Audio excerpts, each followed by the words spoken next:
Vesa Kivimäki valmistautuu suoritukseen linja-autolla 2 pyörällä ajoon.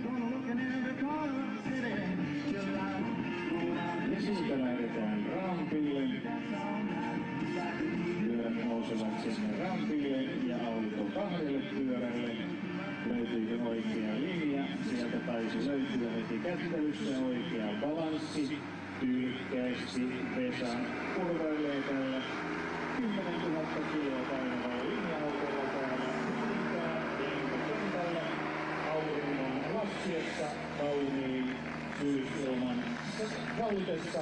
Ja pitkälle menee hitaasti, mutta varmasti. Tällaista ette ole varmasti koskaan aikaisemmin voineet kuvitellakaan näkevänne, mutta totta se on.